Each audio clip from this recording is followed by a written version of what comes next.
May big-time rollback sa diesel at kerosene bukas na posible pang masundan kapag napirmahan na ng Amerika at Iran ang kasunduan na itigil ang gera sa Middle East. Pero ang tanong, babalik pa ba kaya sa dating hanggang 40 pesos ang presyo ng kada litro ng langis?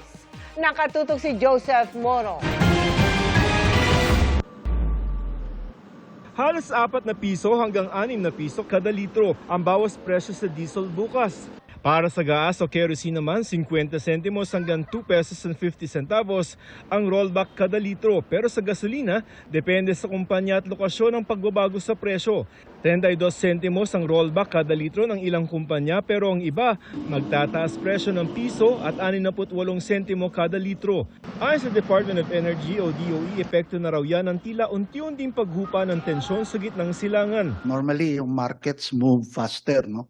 So, nire-reflect na ng market yung anticipation for a deal to be signed. So, yung mga crude oil price are actually down sa 80s na. Dagdag good news pa dahil pwede magtuloy-tuloy ang bawas presyo kung matuloy ang kasunduang pangkapayapaan ng Amerika at Iran. Inanunsyo ng Prime Minister ng Pakistan na namamagitan sa kanila ang schedule ng pirmahan sa Biyernes sa Switzerland. Kabilang sa napagkasunduan ang agad at permanenteng pagtigil ng dalawang bansa sa lahat ng operasyong militar kasama na ang pag-atake sa Lebanon.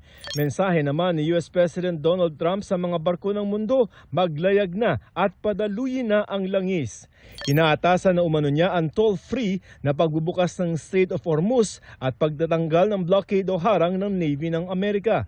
The adjustment next week would continue to be a downward trend. We are praying that they are and hoping that they will finalize the deal this Friday. It's time for not just for the Philippines, but also for the whole world to breathe a bit of relief, no?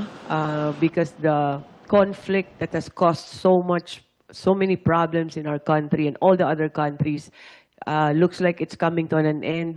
Pero makakahinga na nga ba tayo ng maluwag matapos ang halos 4 na buwan din na sigalot sa pagitan ng Iran at Amerika? Ayon sa Department of Energy, nasa kalahati hanggang 1 taon pa ang maaaring kailanganin bago bumalik sa dati ang presyo ng krudo.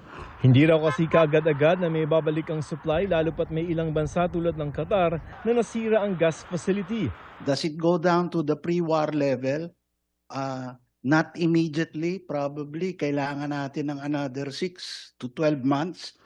Bago atakihin ng Amerika ang Iran, naglalaro lamang sa halos 48 pesos hanggang lampas 70 pesos ang kada litro ng diesel sa Metro Manila. Pero sa pinakahuling datos ng DOE, noong isang linggo, nasa 75 pesos hanggang 97 pesos ang kada litro nito. Joseph Morong, Nakatutok 24 Oras.